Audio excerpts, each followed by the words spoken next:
Gênios da coerência. Linda, o cabelo cacheado, os seus olhos esmeraldas e a pele de cetim.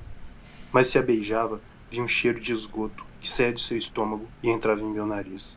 Um dia desses eu beijava seu pinguelo, quando assim, bem de repente, ela peidou.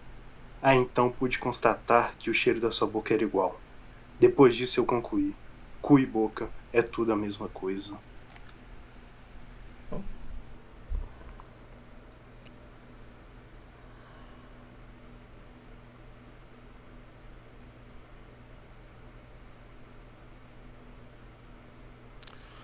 Moleque, é difícil, né? É difícil. Cavou uma falta. Mano, não é possível. Mano, aqui a gente tá com ele aqui. Gênios das previsões, tá? A gente tá com ele. Gênios das previsões. Gênios das previsões, tá ligado? Vamos ver o que ele falou aqui do movimento woke. Black Hand, né? Tipo, aquele grupo, um monte de facções armadas começaram a surgir nas margens do Império Austro-Húngaro para tentar usar a força para... Oh, gente, desculpa. Gente, eu queria muito assistir, mas o rock não dá não, cara. É xarope demais, irmão. Não é possível, brother. Não é possível. É demais. Não dá. Não dá. Os bastidores e brigas da mentoria de 250 mil vendido por Pablo Marçal. Caralho, isso aqui nós vamos ver. Isso aqui nós vamos ver. Esse relógio de R$1 milhão, eu senti no meu coração de fazer uma besteira com ele. Quando viu Pablo Marçal destruir no chão esse relógio, a produtora de eventos Katia Scaloni decidiu contratar uma mentoria exclusiva do Ace Coach. O preço era assustador. 265 mil. Se ele... Irmão, tem que ver... Já começa assim. Eu acho que um relógio de R$1 milhão, eu tacar ele no chão, ele não pode quebrar. Se eu tenho um relógio de R$1 milhão, eu taco ele no chão, ele tem que levantar, ele tem que olhar pra mim, ele tem que dar na minha cara, porque se ele não fizer isso, ele não vale R$1 milhão, porra. Um relógio de R$1 milhão. Gente, me desculpa, tá? Reage ali o Vinicinho, vamos reagir. Moleque, me desculpa. Tudo que tu quiser me dizer, tudo que tu quiser usar de justificativa pra tu me dizer que um relógio vale R$1 milhão. Não vale. Não vale, tá? Não vale R$1 milhão. Não tem um relógio no mundo que... Anônimo mandou R$5. Samuel, a religião cristã atrapalha a organização dos trabalhadores no Brasil? Existe trabalhos sobre... Olha aí, mano, caralho, uma pergunta, mano. Acho que atrapalha. Sabe por que atrapalha? Por que eu acho que o cristianismo atrapalha a organização da classe trabalhadora? Porque o cristianismo, o cristianismo acontece sob a ideia de que a vida na Terra é uma vida de dor e sofrimento, tá ligado? Porque a vida boa, a bonança vai acontecer no céu. Então, se a vida na Terra é uma vida de dor e sofrimento, então você não precisa requerer se organizar coletivamente para requerer nenhum direito. Porque tudo que acontece aqui é previsto. É uma previsão divina. Tá dentro das previsões possíveis para você experimentar a vida. Porque tudo acontece conforme a vontade de Deus. Tá ligado? Então eu acho que atrapalha. Mas eu não acho que atrapalha só isso. Eu acho que a ideia central do cristianismo ela atrapalha um monte de outras coisas. A forma como a gente se relaciona com o mundo. A forma como a gente se relaciona com o que é vivo. A forma como a gente entende o que é a vida. Porque a gente recorre sempre a essas premissas cristãs, que é o modelo de sociedade que a gente está inserido. Para compreender o que são as relações com o mundo. O que é vivo, o que não é vivo. O que é útil, o que não é útil. O que pode, o que não pode. Mesmo que a gente não seja cristão, mas a gente parte da ideia de que o Brasil é majoritariamente composto por pessoas cristãs, então a gente tem essas ideias preponderantes na nossa educação. Aí a gente passa a reconhecer vida só em uma determinada expressão, a gente passa a se relacionar com o mundo só a partir de uma mesma lógica, e aí é o que eu acho que é onde compromete a experiência da vida. Por quê? Por que você vai se preocupar em cuidar da Terra para que ela não acabe, se ela já vai acabar? E se está dentro de uma previsão das possibilidades divinas de acontecer? Não faz sentido. Porque a Terra de todo jeito vai acabar. Porque Deus vai chegar e vai destruir. Então a ideia de que a gente pode destruir o mundo, por exemplo, ela inexiste. Num quadro de expectativas possíveis para a vida cristã. Não faz sentido a gente destruir o mundo. Por quê? Porque quem vai destruir é Jesus. Então a profecia cumpre um papel, inclusive, da gente de impossibilitar a gente a construir uma relação honesta com o ambiente social que a gente ocupa. Tá ligado? Honesta no sentido de assim, eu preciso cuidar, porque se eu não cuidar vai ser destruído. Entendeu? Então, assim, eu acho que é muito. Não é só da organização da classe trabalhadora, não. Eu acho que é de muita coisa. Samuel, essa visão é muito simplista e reducionista. Tem fases e momentos bem distintos a depender da instituição. A Igreja Católica mesmo salvou uma galera na época da ditadura. Sim, a gente tá falando assim. É por isso que eu disse, eu acho que é preciso você expandir um pouco mais essa crítica, porque só dessa forma, eu acho que a gente, por exemplo, tem muitas religiões, como o nosso querido aqui tá falando, muitas religiões católicas que elas ainda fazem isso, tá? Que elas ainda fazem isso, que elas ainda têm planos formativos que são de organização das classes trabalhadoras. Ainda tem. Tem algumas organizações protestantes, por exemplo, que no início do protestantismo no Brasil participavam dessas organizações formativas para a classe trabalhadora. E você tem alguns outros fenômenos religiosos, por exemplo, nos Estados Unidos, que dialogam especificamente com populações afrodiaspóricas. Então, assim, só dizer que atrapalha, eu acho que atrapalha no Brasil, especialmente e após a teologia do domínio e da prosperidade, ainda mais. Mas, Samuel Cristão, qual que é a sua opinião? Ô Cristina, olha aí o que vocês fazem, cara. Cristina, deixa eu te explicar, Cristina, mulher. Cristina, esse perfil aí, do Samuel Cristão, não pergunta isso pra ele. Tanta gente pra tu perguntar isso. Não é porque ele tem o nome Samuel Cristão, e não é porque ele tem que ele tem a foto de Jesus. O cara quer escaralhar o chat, Cristina. Porra, mano, olha o que vocês fazem, cara.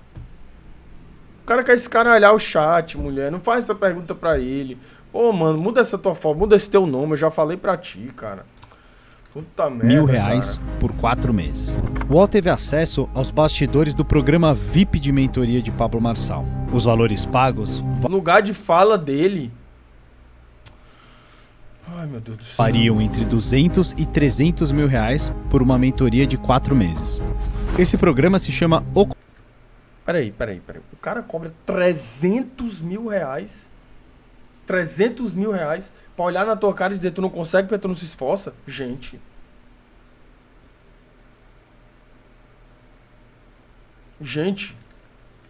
Conselheiro e promete, segundo o contrato, desenvolvimento pessoal e empresarial através da ativação das capacidades intelectual, emocional e espiritual. Tudo isso acontece por meio de encontros presenciais com Pablo Marçal, acesso a outros cursos do ex-coach e presença em um grupo de WhatsApp exclusivo, dentre outras coisas. A gente precisava de olhar para a gente com esse valor de mercado.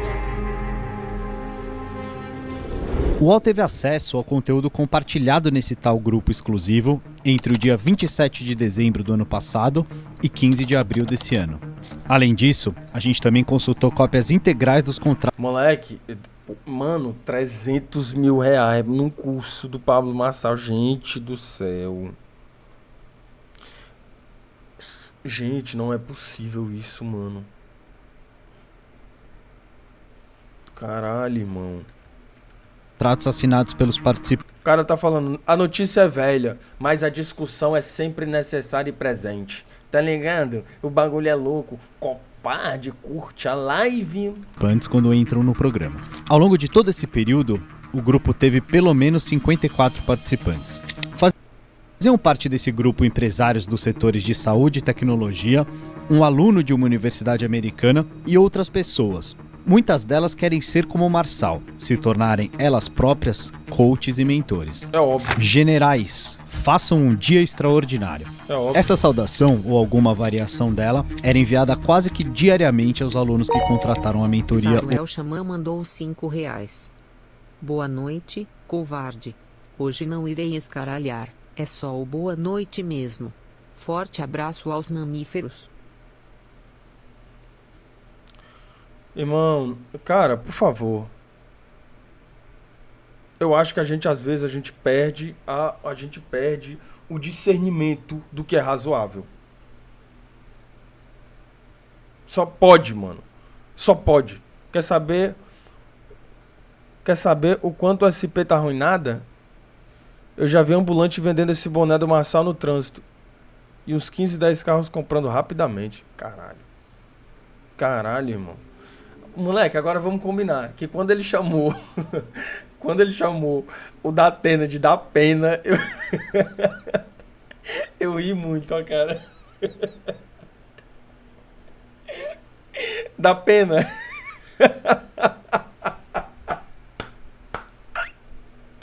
Eu ri. Não vou... Ele se viu o meme.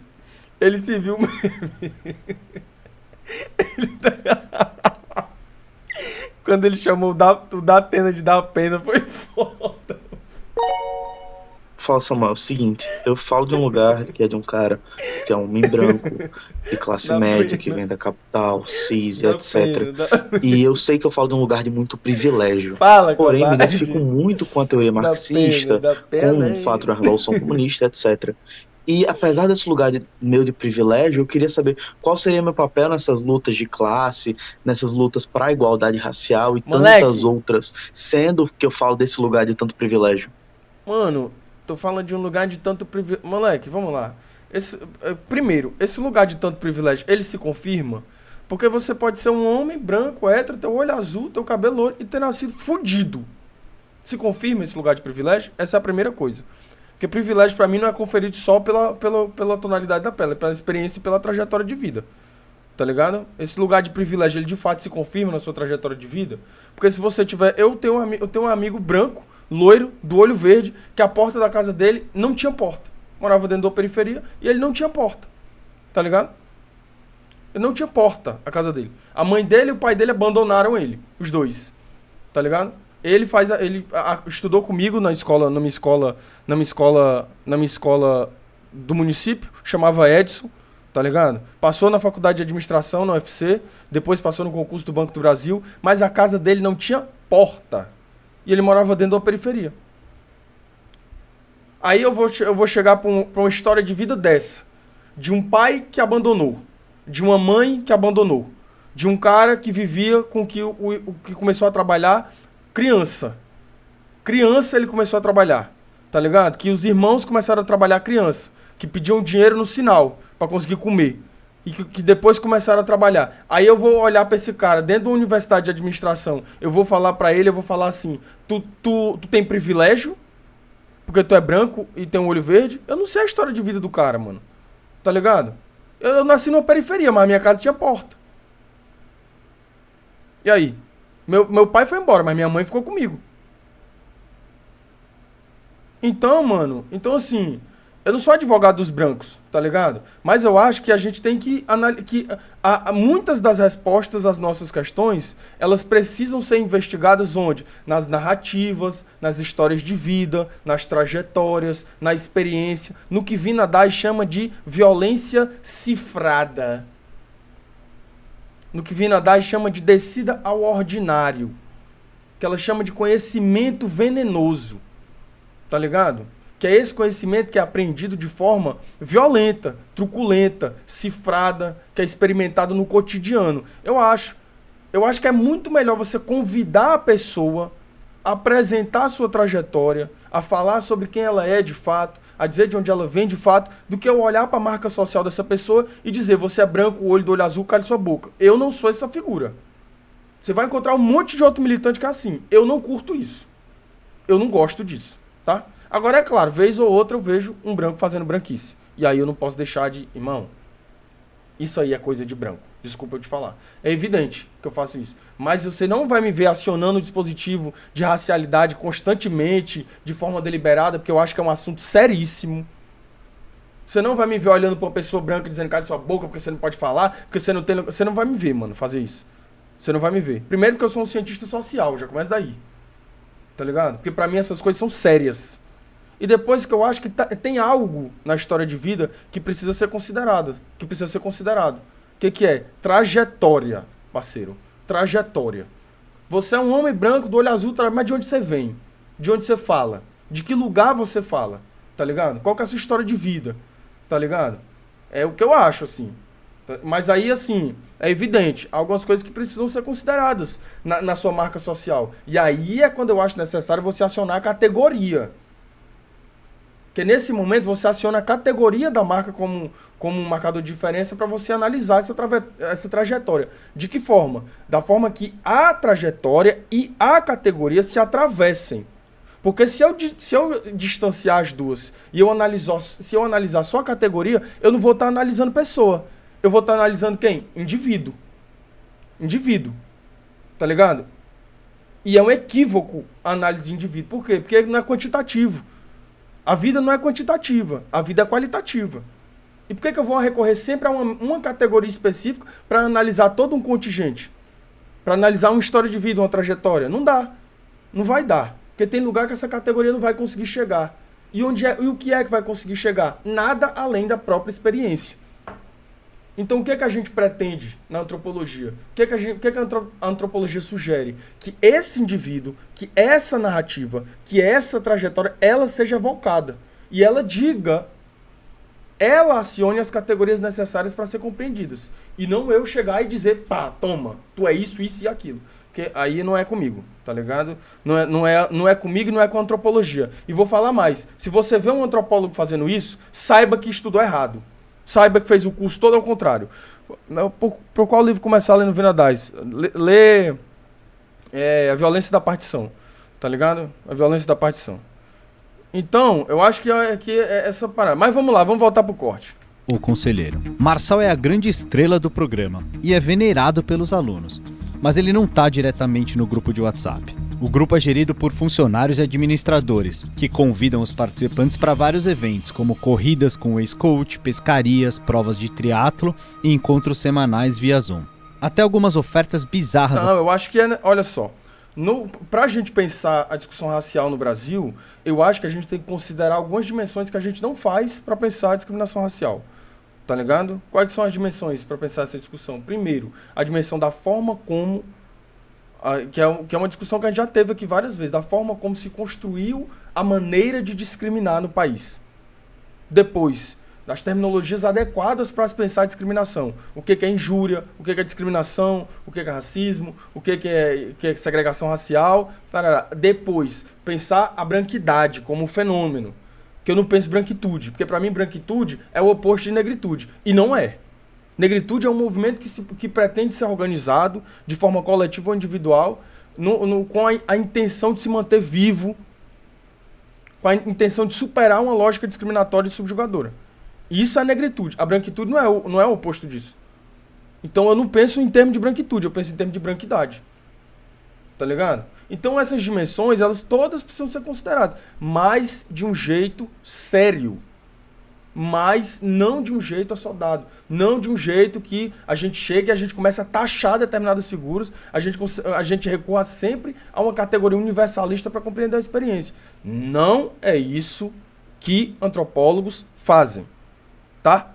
Não é assim que antropólogos recorrem à forma de compreender e de propor discussões. E se você vê isso, se você vê um antropólogo recorrendo a essas categorias desse jeito, saiba que, enfim, cada um é cada um. Mas eu olho com muita desconfiança. Mas vamos lá. Aparecem de vez em quando. Em uma ocasião, o próprio administrador do grupo coloca à venda 2 carros da marca Porsche de 2021. Os carros são... Não, peraí, gente. Cara, eu tô falando sério. E o cara tá... Existe latinitude?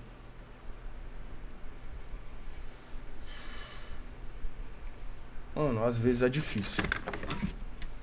Bicho, às vezes é muito difícil, mano.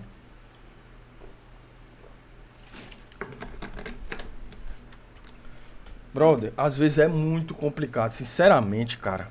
Sinceramente. São oferecidos por preços, segundo o próprio administrador, abaixo da tabela, para queimar logo. Estudos latinistas? Ô Pedro Henrique, desculpa, vou te tirar.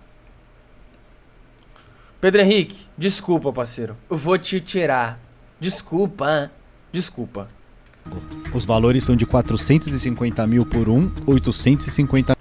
Tem outra dimensão que precisa ser analisada também de forma concreta, específica, tá ligado? Que é a questão das pessoas pardas também. Outro dia a gente viu uma garota que não conseguiu ser aprovada numa banca de heteroidentificação porque ela não era preta o suficiente. Peraí, como assim, gente? O que é que tá acontecendo? Eu tenho uma música pra falar sobre isso. Tá lá. Tem algumas pessoas que vão lá no meu perfil lá do Instagram e dizem assim, eu gostava quando ele fazia as reflexões políticas. Você gostava quando eu falava de um jeito que você não entendia. Era isso que você gostava. Aí quando eu falava desse jeito, você falava assim pra mim, você precisa fazer uma adequação de linguagem. Aí eu faço a adequação de linguagem, aí você faz o quê? Era bom quando ele falava daquele jeito. Eu acho que tu tá querendo, sabe o que é que tu tá querendo? Eu não vou dizer o que é que tu tá querendo. É isso que eu não vou dizer, o que é que tu tá querendo. Mas eu tenho uma música escrita pra falar sobre tensões raciais. Negros me chamam de CJ moleque maneiro, preto embaçado. Feios me chamam de light skin e dizem que sou pardo. O que é que eu tô traduzindo nesse verso, gente? Uma tensão flagrante, evidente, que vem se desenvolvendo no Brasil. E que culminou, inclusive, na não aprovação de uma garota, porque não era preta o suficiente. Se você não entendeu isso, se você não entendeu o que eu tô propondo, que tipo de discussão é que eu tô propondo na música, aí não é problema meu. Se tu vem no meu perfil pra dizer assim, porque eu gostava quando ele refletia sobre as coisas, eu continuo refletindo. Da mesma forma. Da mesma forma, não. Dos mesmos temas. De uma outra forma. Adequando a linguagem. Pra quê? Pra dialogar com mais pessoas. Porque se a gente restringe a discussão a uma forma só, se a gente recorre a um mesmo padrão de linguagem para comunicar o que a gente pretende, a gente mais impossibilita do que possibilita, gente. Tá ligado? Então é nesse sentido. Eu escrevi uma música para falar sobre tensões raciais evidentes no país. E aí, a gente aconteceu quando? Quando foi que aconteceu? Semana passada? Que uma querida não conseguiu ser aprovada numa banca porque ela não era preta o suficiente?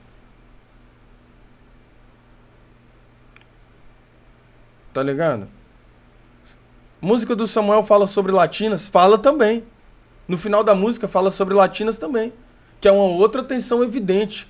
Que é uma forma de se reconhecer que só é... Francisco Martins mandou R$20. Fala canalha, você é massa demais. Valeu pela companhia todas as noites. Ah, covarde. Abraço do Texas. Montoya. Oh, peraí. Calma lá. Montoya. Calma lá. O que acontece? Tá ligado? Eu falo sobre latinas na música. Mas, gente, eu tô falando de você acionar determinado dispositivo que só passa a ser possível quando você experimenta um marcador de diferença que te desloca do teu lugar de origem. Então eu tô falando sobre diáspora, eu tô falando sobre latinas, eu tô falando sobre afeto, tá ligado? Eu tô falando sobre tudo. Covardes. Vão ouvir minha música. Tá R$1.000 por outro. Mesmo em um grupo que as pessoas já estão desembolsando, em média, 250... Irmão, Gloob, cara, eu não vou te responder, eu só vou te tirar da live. Eu tô dizendo o que a minha música faz. E os caras mandam, bicho, os caras do nada mandam uma mensagem do completo, tira do cu a mensagem. Eu discordo. Pô, meu irmão, sinceramente, cara. Tá R$1.000 pela mentoria, aí, vários você outros tá no eventos são corte pagos agora. à parte. Nesse pacote de eventos oferecidos, tem um churrasco de negócios por R$5.000 e uma pescaria por R$18.000. Um dos produtos mais nobres e cobiçados se chama Mentor Air. É uma mentoria exclusiva com o Pablo Marçal dentro do seu avião particular. Só que aí tem um problema. Em uma Ai. É dentro do jatinho do Pablo. Ai. edição, esse avião saiu de Orlando, nos Estados Unidos. Na outra, de Denver, também nos Estados Unidos. Para participar, o mentorado precisa estar no lugar de onde o avião vai sair, com os custos, visto, tudo bancado por conta própria. A Kátia, que a gente mencionou no começo do vídeo, acabou nem realizando o programa. O jatinho dele tem porta-luva? Eu não sei se tem porta-luva. Mas se tiver porta-calcinha, tá ligado? Ela disse que pegou um empréstimo de R$75.000 para pagar a entrada, mas... Gente, olha só, pessoal. Peraí. A gente pensa assim, o cara vai pagar um curso desse, o cara tem dinheiro pra pagar. A mulher pegou um empréstimo. Canal do Guinho. Moleque, a mulher pegou um empréstimo de R$75.000 pra pagar a entrada do curso. Gente, sabe o que eu acho que é o Pablo Marçal? Ele é o fenômeno que dá forma à classe média. Pablo Marçal é o fenômeno que dá sentido à classe média. Por quê? A classe média do Brasil é uma classe desprovida do mínimo de diálogo com o que é razoável. Do mínimo. É uma classe que vive navegando num mar de profundas águas incertas, sem forma, sem rosto. Então é uma classe que dispõe do mínimo de acesso ao consumo, que num país como o nosso, o consumo passa a ser uma ferramenta de poder, tá ligado? Consumir é uma ferramenta de poder no nosso país, que não era pra ser, porque consumir era alguma coisa que era pra ser da urgência, do cotidiano. Tipo assim, eu vou comprar um carro por quê? Porque eu preciso me locomover. No Brasil, não. No Brasil, você compra um carro porque você ascendeu socialmente. Você compra um carro porque você pretende passar uma imagem. Você tem acesso a esse consumo, tarará, tarará. Então, no Brasil é assim, entendeu? Então, o consumo passa a ser uma ferramenta de poder para discriminar uma classe da outra. Então, quem consome, quem tá aqui. Quem não consome, quem não tá. Não só no Brasil, não só no Brasil. Em alguns outros países também. Então, é uma classe que é uma grande interrogação. E é uma classe que se vê perdida no sentido do existir. Porque a gente não pode pensar na forma como a ocupação desse lugar, de uma classe social, promove as possibilidades, os horizontes possíveis de significados para você empreender no seu cotidiano, na sua vida. Então é uma classe que vive num mar de profundas incertezas e interrogações, porque não sabe o que é. Por quê? Porque tem o mínimo para garantir o acesso ao consumo, então é diferente das classes mais pobres. Mas é distante das classes ricas, porque não tem o suficiente para garantir um acesso ao consumo como aquele consumo que não incida tanto sobre a renda. Que a diferença do consumo entre nós e as populações que têm dinheiro de fato é o quê? Que a gente consome, a gente se fode. Pra gente consumir é em 12 vezes. Por quê? Porque pra gente consumir, a gente não tem dinheiro, então a gente tem que usar crédito, então vai incidir sobre a nossa renda de forma significativa. Para essas pessoas, não. E a mentira, ela reside exatamente aí. Onde essas pessoas estão dizendo que a carga tributária, que os impostos, que tudo deixa o país mais caro. Mas para essas pessoas que estão consumindo como você consome, não incide sobre a renda dessas pessoas a quantidade de imposto que você paga. Porque você e essas pessoas pagam a mesma quantidade de imposto. A mesma. Não tem diferença. Não tem diferença. Então, essas pessoas... 10 centímetros é classe baixa. Gente, não é possível. Vou te tributar. Peraí, cara. Peraí. Então, a classe média está no meio disso. Então, quando ela está no meio disso, ela deixa de perder sentido nas coisas. Estou perdendo sentido. Não sei o que é a vida.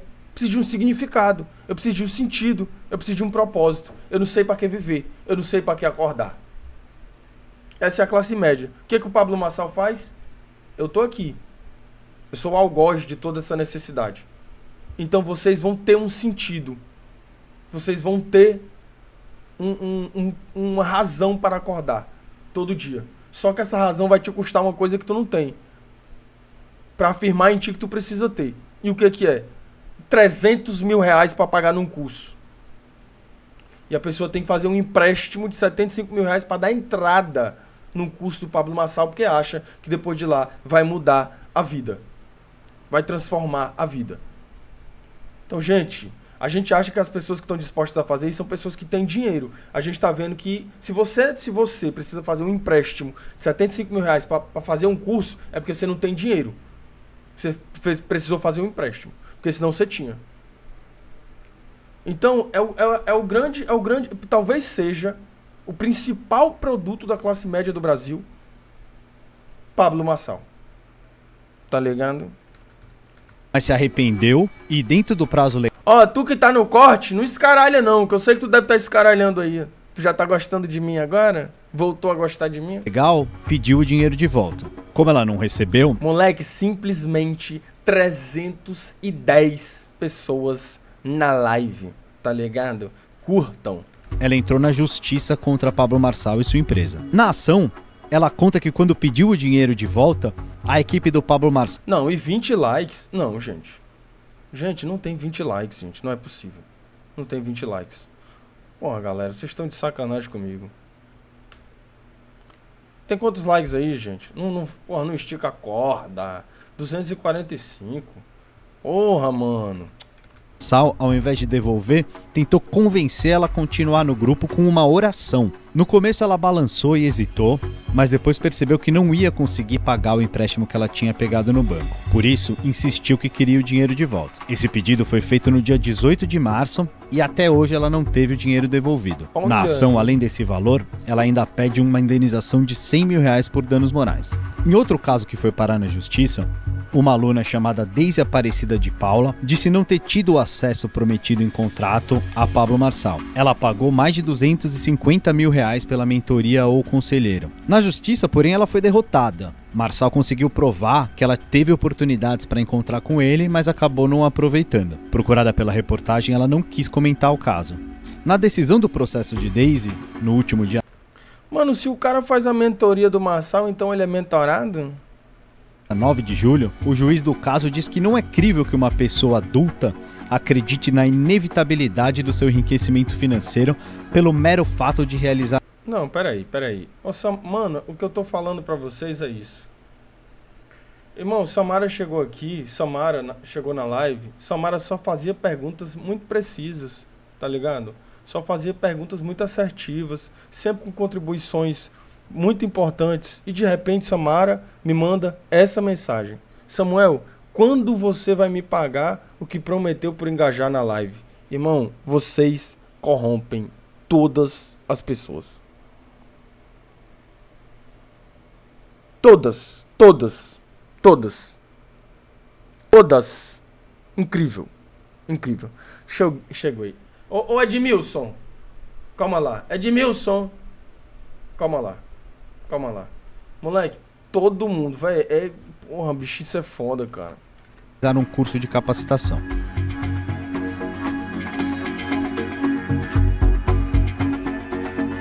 Filipão, você acha que eu tô equivocado, né? Deixa eu te falar uma parada. Eu não queria fazer isso contigo, brother. Mas eu vou te tirar, infelizmente.